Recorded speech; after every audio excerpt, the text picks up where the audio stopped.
gentle listener, and welcome to Nocturnal Transmissions, the podcast for lovers of dark matter, or more specifically, horror fiction. This episode, we present the concluding chapter of our two-part presentation of The Sin EATER by Colin Harker. If you haven't listened to part 1, you should probably do so first. If you have, well, bon appetit.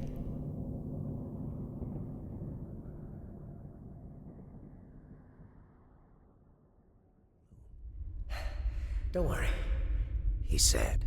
It's cooler up here. You'll see. He opened the door that led to the 10th floor, and I felt a rush of air against my face like a breeze from the sea. But it wasn't the sea. My voice echoed like the cry of a lost bird. Jesus Christ! Merrick, what are you doing up here? I told you. You'll see. I'll give you a demonstration. I was only half listening to him, my gaze taking in the utter strangeness of the 10th floor of the factory tower. It was a single room, large as a stadium, made of black, cream, and crimson-colored marble from floor to ceiling. Except for the perimeter of the room, which formed a sort of slippery walkway, the room was an immense indoor pool, the waters reflecting the colored marble. In the center of that shadowy, tranquil pool, I saw a chair.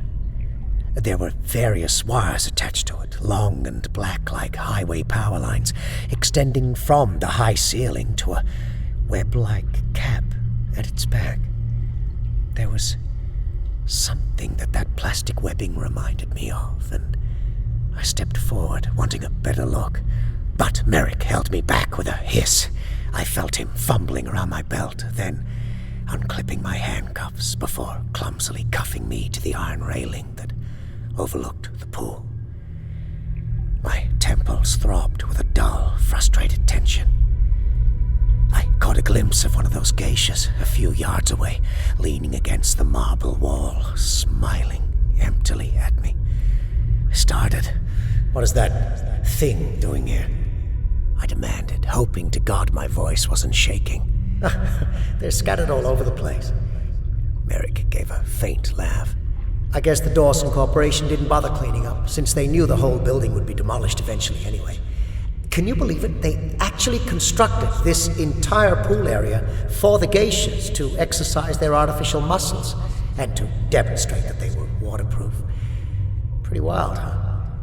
He rubbed my shoulders then, the creep, as though I were some skittish cult, setting my nerves on edge all the more. "Calm down, officer. There's nothing to be afraid of. In fact, you may learn to enjoy this too, before the evening's up." It's strange how one peculiar choice in wording can have the effect of coloring an entire sentiment. Merrick's insipid reassurances would have been merely cloying had he not dropped that strange word. Enjoy. And even worse, the idea that I would share in whatever his enjoyments were. I swallowed the loathing that I felt returning. "You seem fairly confident that I won't take action against you after tonight." "Oh, I am confident. Didn't I tell you that you'd enjoy yourself too?" He was facing me now, and I thought I caught the faintest glint of grim relish in his eyes. The cunning wretch had caught my instinctive flinching at that word and was now deliberately repeating it to prod the same response out of me again. I simply returned his amused look with a stony one of my own, saying, "Why don't you show me what you're up to, Merrick, before I die of old age? Unless that's your plan." "Not likely. Did you know that statistically in your line of work, you have a 30% chance of dying from a bullet or knife wound?" I shrugged, unimpressed. "Here's another statistic that I bet you didn't know. Did you know that the chance of contracting a stress-related illness in my line of work is 60%? And there's an 8% chance that said illness will be directly linked to mortality. You've been listening to too many morning talk shows, I said. He was shivering a little. There was now a mournful color to his look of giddy joy.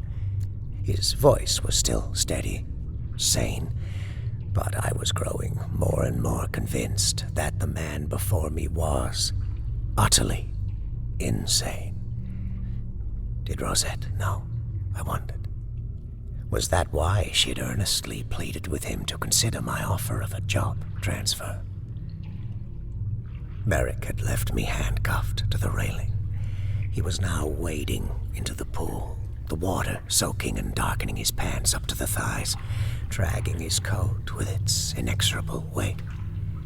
As I watched him heave himself deeper into the pool and felt the glowing eyes of the geishas, their plastic legs dangling into the pool as they sat on their marble ledges, I felt the first pang of true panic.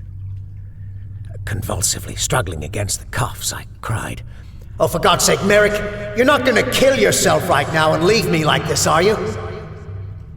He turned back to look at me. His eyes were still gleaming with that uncanny and yet oddly sober light. "Of course not," he said, a little surprised. "I told you I found the solution to my problem. I'm about to show it to you." He was chest-deep in the water by the time he reached the chair in the center of the pool. "A lifeguard lookout," he panted. "Imagine guarding the lives of things that aren't even alive. Tell me, have you heard of survivor's guilt, officer?" I twisted a little against the railing, trying to reduce the biting cut of the handcuffs. Sure, of course, it's the guilt felt by victims of a trauma who survive but know that others didn't share their luck." "Right." He was hoisting himself up on the concrete lifeguard platform. "I used to wonder how anyone could feel guilt for their own survival. Now I know." He was panting, dripping at the foot of the chair, his eyes bright as he rested his head close to the coiled wires that dangled from the chair like willowy tentacles. "What do you think you know, Merrick?" I asked. I'd managed to ease the cold bite of the cuffs and was now gingerly testing them to see how tight their grip on my wrists truly was. Ordinarily, it would have been impossible to escape them, but the chill perspiration that had covered me when I'd thought for a brief, awful moment that Merrick was going to off himself and leave me in that wet marble tomb had given my wrists the slick freedom to begin worming agonizingly loose. My hope was that Merrick's crazy talk would distract him from my attempts.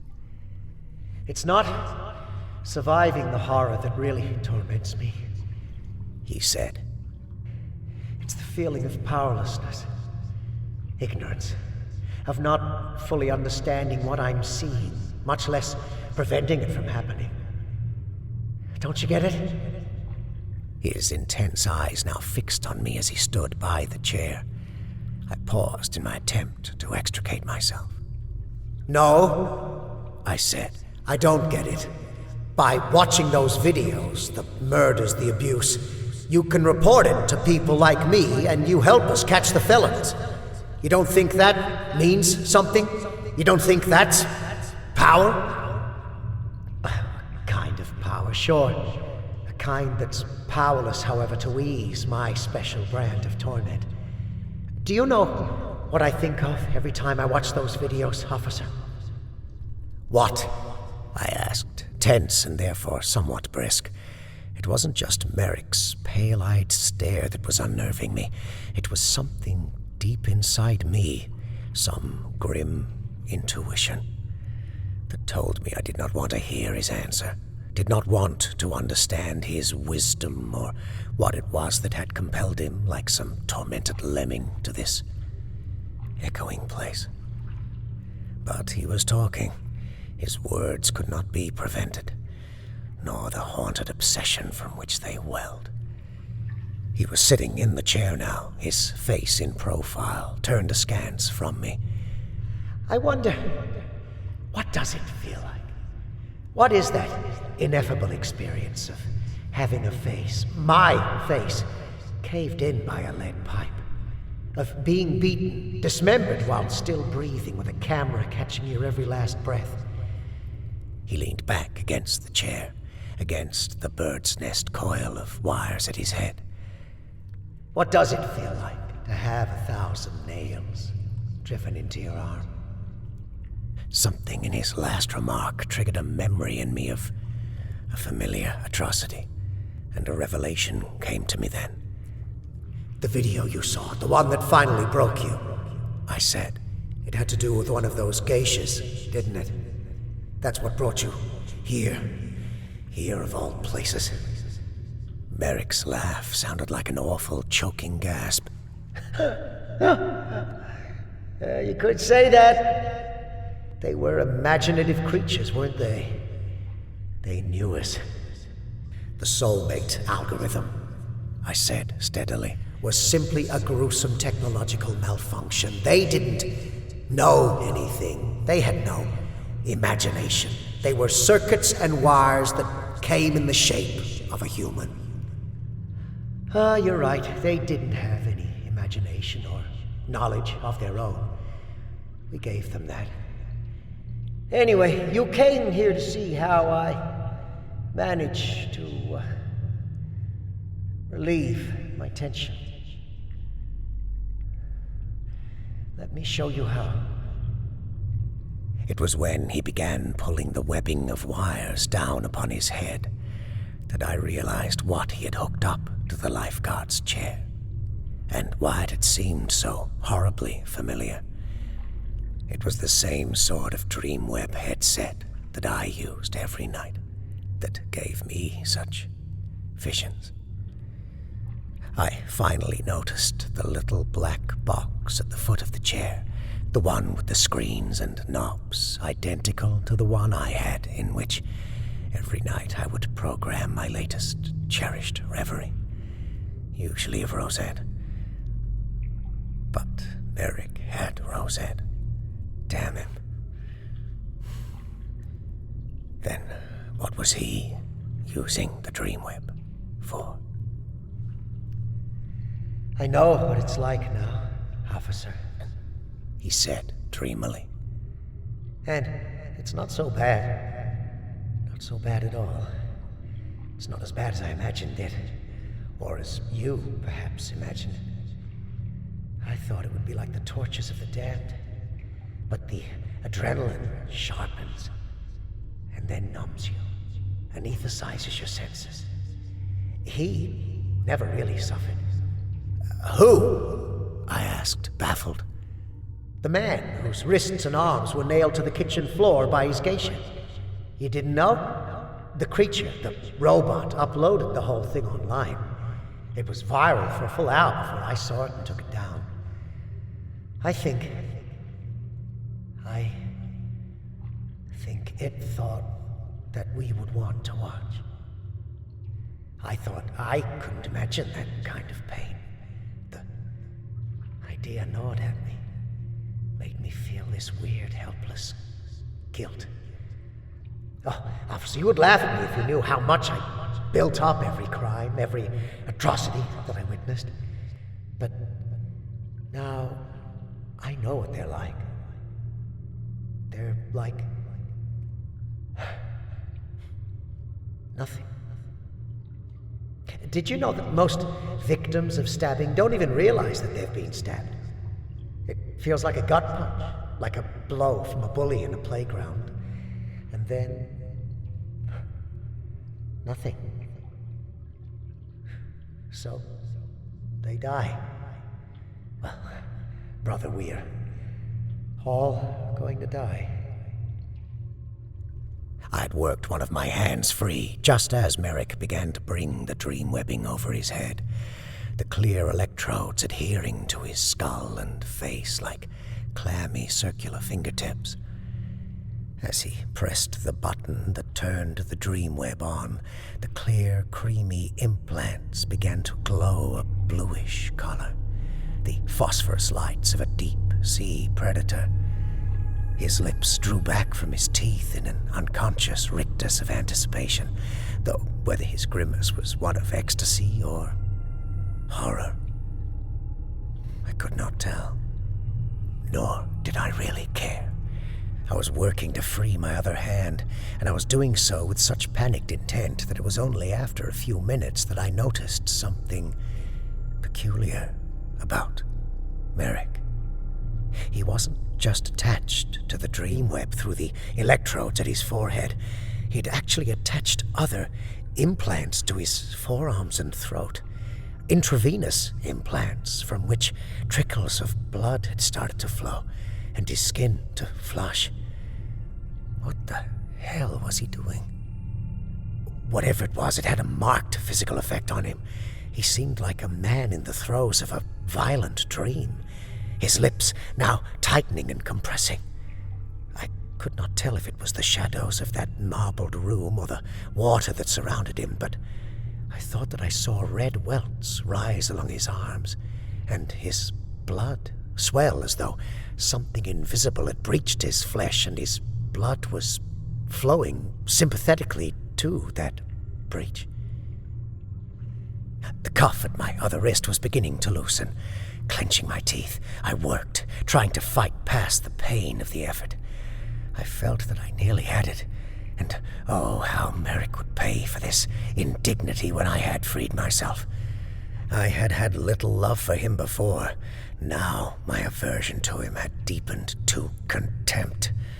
My jealousy at his having Rosette had caused me to feel something close to a grudging respect for his success. Now that I saw him in that chair, sweating and flushing, I saw him now as nothing more than an abject sensualist. I had to half turn away from him to get in the proper angle to work myself free. Just as I felt the cold metal blessedly slip away from my wrist, Merrick's voice called me back to him, and I turned, trying to conceal my freedom by keeping my hands against the railing. He was pulling away the contacts at his forehead. When he pulled those other strange implants from his forearms and throat, I saw trickling blood left in the wake of their kisses. Holding the gun that he had taken from me, he began wading towards me.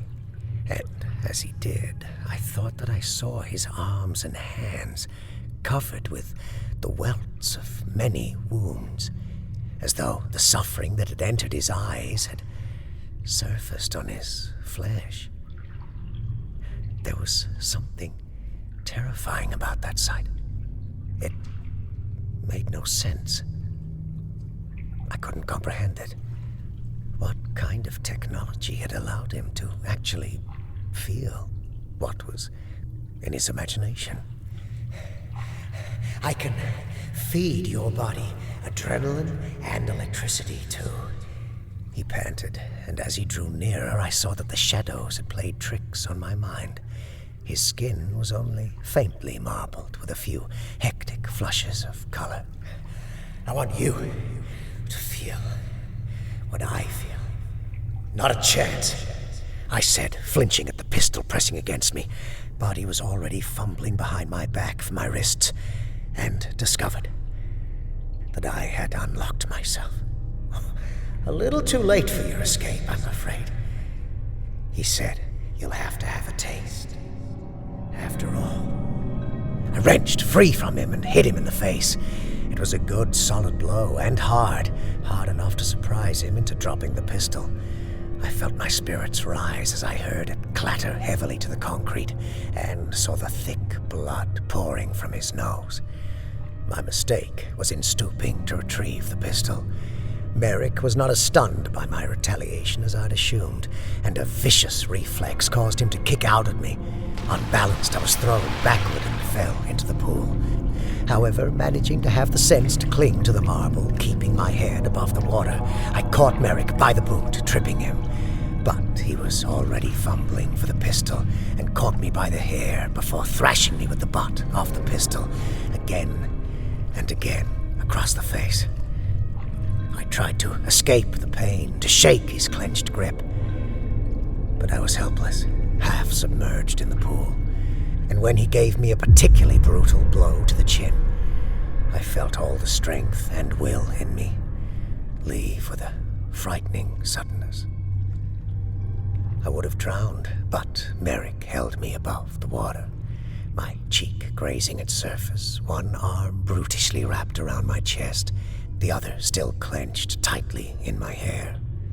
All thought is feeling, and all feeling thought. He whispered, "Oh, I understand. Oh, I empathize with your pain. Oh, I'm sorry for your loss. Meaningless. Meaningless!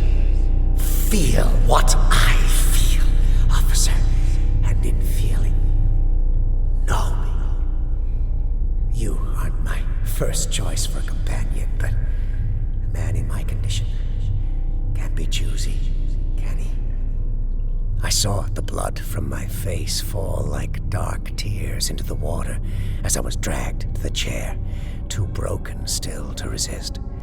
He lifted himself up, dragging me, thrashing along with him, setting me upright against its black upholstery.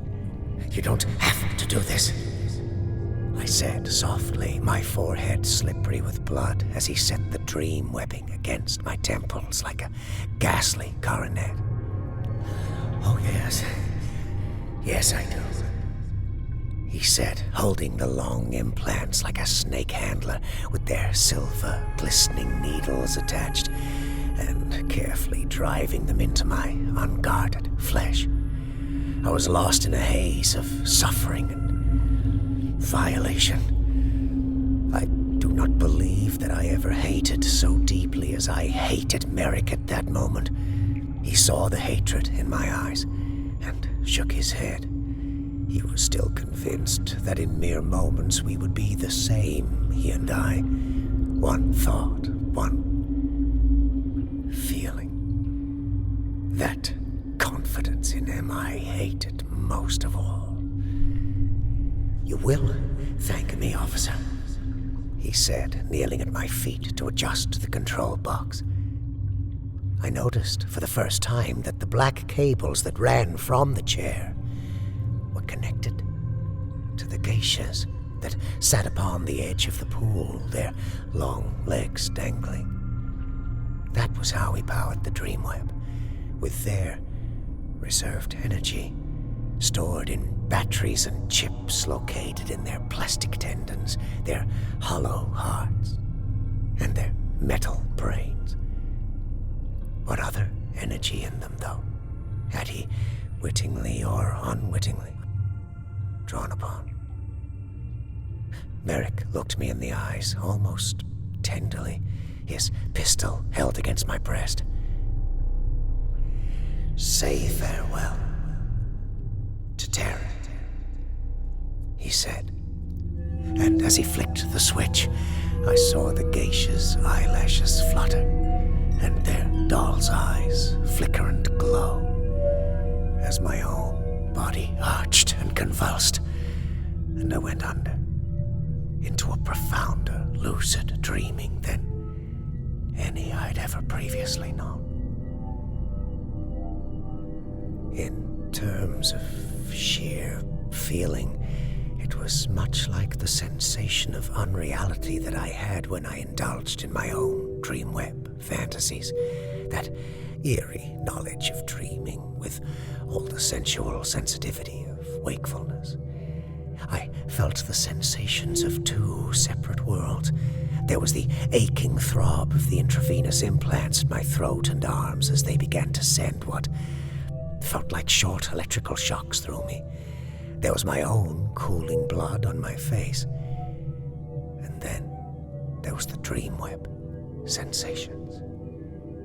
The feeling that I was walking into a living room, that it was nearly nightfall, but that the last rays of the evening illumined the world with crimson gold, and that I was waiting for something or someone.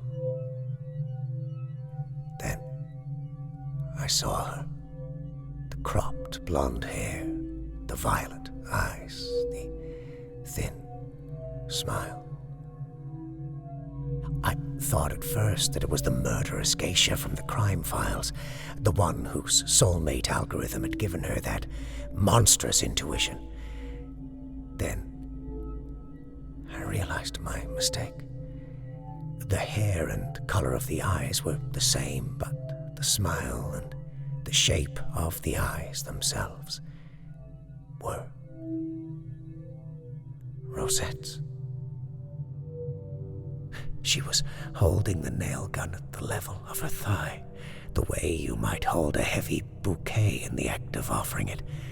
And her smile, Rosette's smile, was an awful echo of Merrick's in its inexorable eagerness to please me. No, I backed away in the dream. I wasn't afraid of death, of course. How could I be? But I was desperately afraid of the pain. I knew, after all, what was coming. With all my heart, I cursed Merrick. But my hatred was useless. Hooked as I was to the batteries of the geisha dolls, feeling the pulsing shock of electricity in my blood. I had no time to think, for the dream girl was using the nail gun to push me roughly against the wall. It was eerie how the dream web manipulated my nerves, making every sensation feel so real. As she drew closer, I could feel everything with the breathtaking vividness of reality. The gun pressing against the pit of my stomach like a cold erection.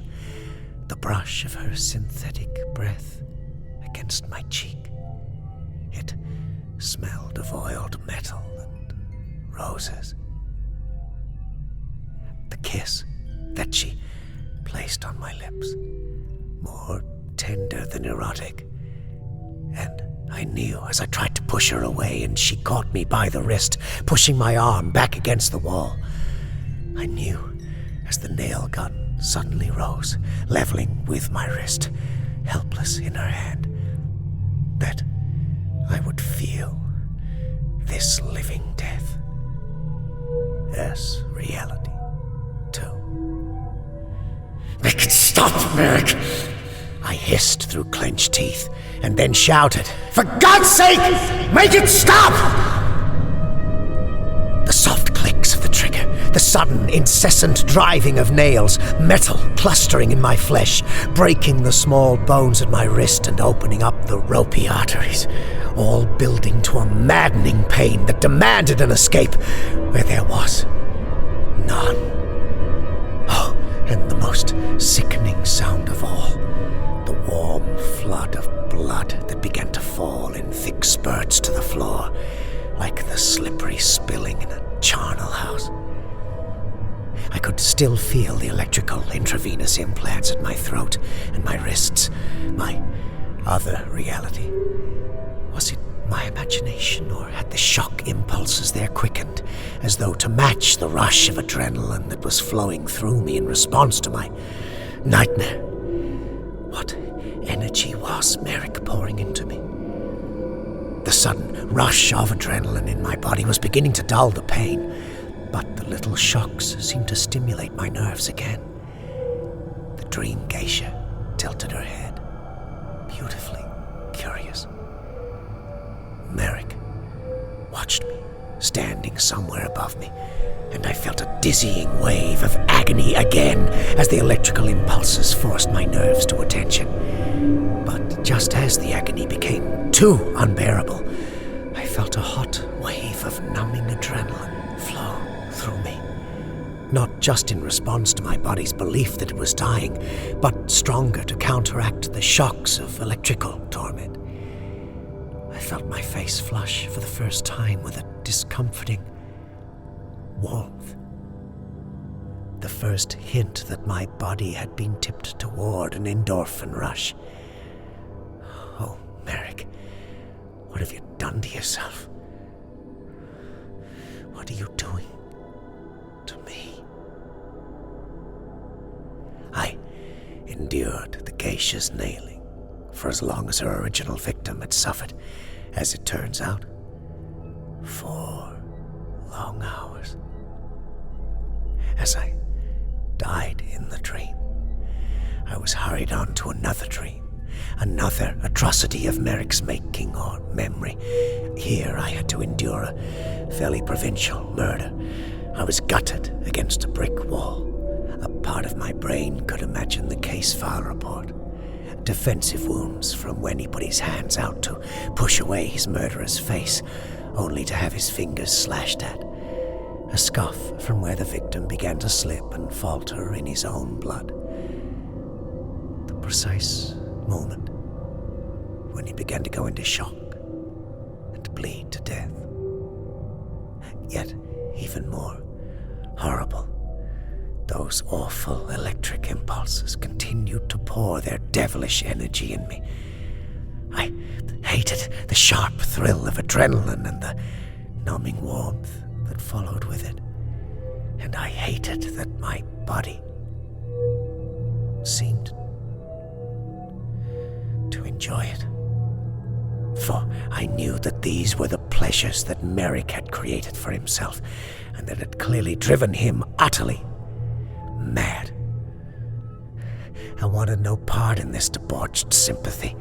The body's nerves were never meant to feel this special spill of adrenaline, this chemical reaction in response to its own death. Again and again and again. It was utterly ghoulish. In his morbid desire to understand the atrocities that he had witnessed, Merrick had discovered how to recreate the flesh's chemical responses to imminent, violent death, and heighten them tenfold. The poor sick bastard had turned himself into a death-throw junkie. I would have laughed aloud had I not been a little distracted by being beaten to death on a wharf. I lost track of how many times I was murdered. It was always a violent death. It had to be violent, you see. Not only to appease Merrick's conscience, but also to stimulate the death-throw adrenaline. I'd begun to lose all sense of reality. My body burning and flushed. Simply a locus of eternal sensation. When Merrick at last withdrew the intravenous implants from me and removed the dream web, I was so overwhelmed by the deprivation that I thought I had truly died. He splashed my face with water, forcing me to come to, and bent closer, whispering, "How do you feel?" I tried to reply, but I was shuddering so violently that I couldn't speak. "Now you know what it's like," he said. He was watching me, his face alight with all the eagerness of a child. I saw the blood trailing down my arm, felt it trickle warmly down my throat. It's really not so bad, is it? Murder, I mean. No, I lied softly. Now that the high was wearing off, I felt the tears begin to fall helplessly down my cheeks. "I wept too the first time," he said, "and then I had to do it again. You understand, of course, now that you've felt it. You think I felt what you felt. Of course you did. I saw you, didn't I?" I hated him for that little smile as he voiced that last remark. I struggled to stand, but I felt a sudden dizziness, and I faltered. Merrick caught me eagerly. He thought of me as his companion now. He no longer saw in me an officer of the law. There was nothing that he feared from me anymore, now that I had tasted his joys. In his eyes, I had lost all power. I shared his state. I pulled back and looked into his eyes. There was something there of the haunted, stricken grief that I had seen during our first meeting at the Delphine Club. But there was also that nauseating eagerness. How much time had he spent in the company of these plastic geishas, I wondered, as he tinkered with their batteries in the dream web, creating this perfect simulacrum of murder. I couldn't tell Rose yet. It would be too dangerous. That's why I needed you, Conway. You see, if she knew, if she even sensed what I've done, and that I need this, she would... The loud report of the gun put a stop to all his speculations. He looked down at the blood that began to spurt thickly from the wound now gaping in his stomach, then at me, and the gun, my gun, that I'd lifted from his belt while he held me. How does it feel now, Merrick? Enjoying yourself? He tried to catch me by the throat, but I shoved him violently away, causing him to stumble and fall. As much as I loathed him, I did not watch as he bled out in the swimming pool. I listened to the water churn for a time, watched the widening spill of crimson, and then there was only silence and the faint hum of electricity. When I turned around, I had my last and final shock. Merrick, floating face up, a contorted grin on his face. His eyes were bright, but glazed, staring sightlessly towards the marble ceiling. I guess I had a pretty good idea of what he had felt towards the end. I hurled everything into the water, the dream web, the intravenous electrical implants, all of it, listening to it spark, sizzle, and die. It would have been inconceivable to Merrick that someone who had tasted in equal measure the unholy pleasures that he had tasted would not wish to revisit them. That was Merrick's mistake, you see. He believed that feeling was thought, and thought feeling. He believed that if he felt what those murder victims felt, that he could diminish the atrocity by understanding it. And he believed that if he made me feel what he felt, that we would essentially share the same thought. He was too supremely naive to realize the subtleties of individual experience, to realize that I could at once experience the pleasures that he felt and feel hatred and disgust for them. He was, as I had long suspected, childishly weak at heart. That sensual leer on his face was nature's fitting death mask for him.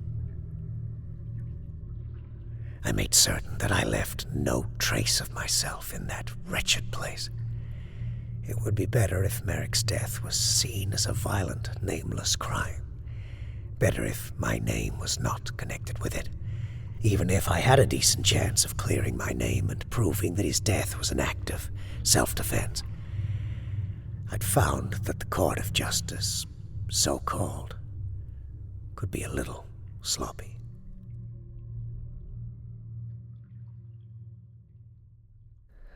The night was still clear and surprisingly still young, though it had felt as though I had lived the whole night in the dream web. In reality, only 2 hours had passed.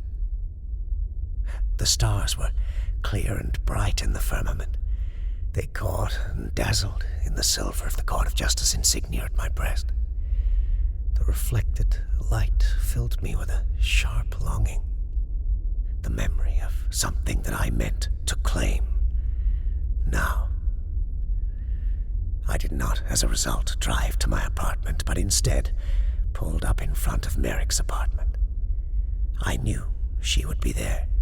The light was still on in the third-story apartment. She had waited up for him, I realized. When she answered the door and saw that it was me instead of Merrick, her look of expectation turned to blank surprise. "Officer Conway?" she said, and then hesitated as I entered, seeing my face. "It's about Merrick, isn't it?" "He was a sick man," I said softly. "He was fascinated with death, you see. I couldn't keep him from it." "He killed himself?" "In a way, yes. He attacked me and I was forced to defend myself." Her lip trembled. "Have you reported it?" "No. And if I were you, I would say very little as well. You know how these investigations, particularly if they involve the death of a court of justice agent, can become messy. Tomorrow morning I'll report that my gun was stolen, and they'll assume that it was a suicide. In a way, it was."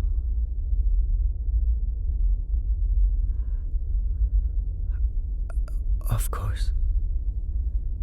I felt her relax as I took her by the shoulders, felt her lean against me, her breath catching.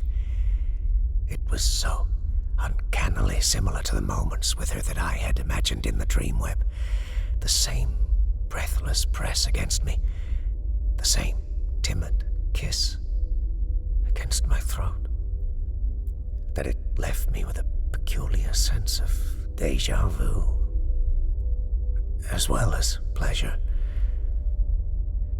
"Thank you for coming here and telling me in person. I know that you did all you could to help him." She drew in another shuddering breath. As my fingers relaxed upon her shoulder, she suddenly lifted her face and kissed me full on the mouth. The press was light but unmistakably sensual. It could not be mistaken as an invitation for mere companionship. "Oh, I'm sorry," she whispered, sensing the surprise in my silence. "It's just that with Merrick gone so many nights."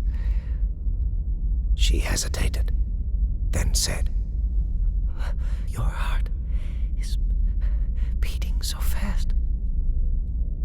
My senses had not yet recovered from Merrick's murderous dreamweb visions, but of course there was no reason to tell her that. I leaned down, returning her kiss, feeling her clench her fingers around my collar. The streetlights shone into the darkened apartment, illuminating her eyes as she drew back. Her eyes gleamed with a golden, glassy, feral look. For a moment, the briefest moment, it was very like the look that I'd seen in the eyes of those things in Merrick's dark marble tomb miles away in the Dawson factory. I remembered his last words. I couldn't tell Rosette. It would be too dangerous. The next moment she blinked and it was gone, her eyes soft and hazel, and I shivered at my own whispering fancy. "Don't worry, officer," she smiled, kissing my cheek. "I think I know exactly what you want."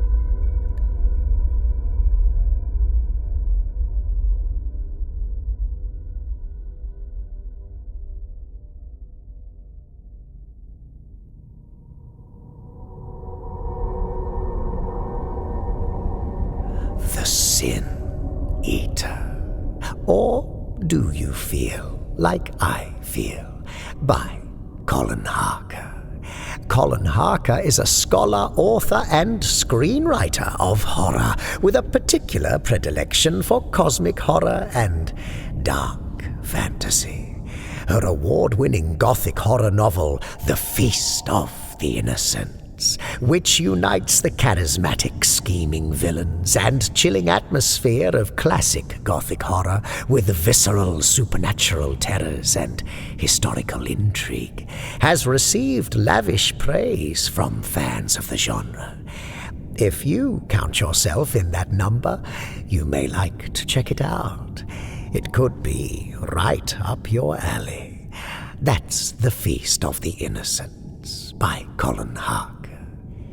Now, before we leave you, a reminder that we have relaunched our long-hibernating Nocturnal Transmissions YouTube channel.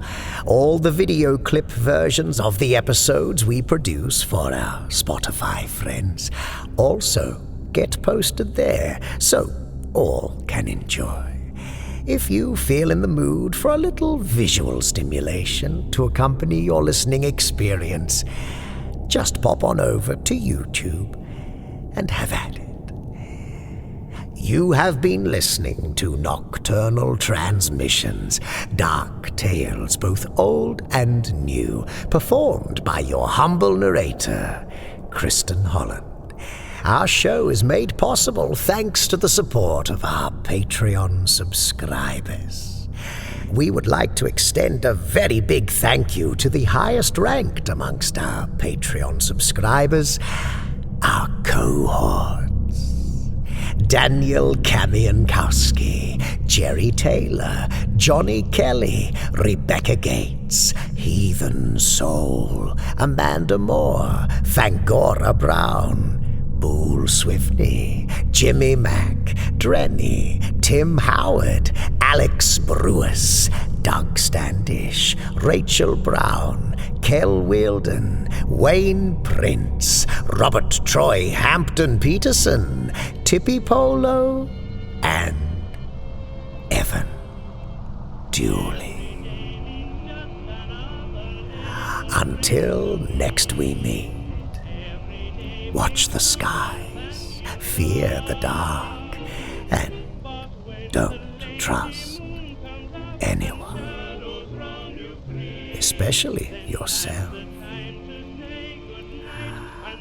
Good night, gentle listener.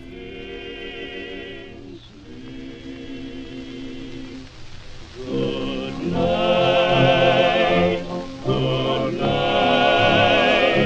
I'll see you in the morning. Good night, good night. I'll see you with the dawning. Sunshine will change the night today. Shadows will all be chased away.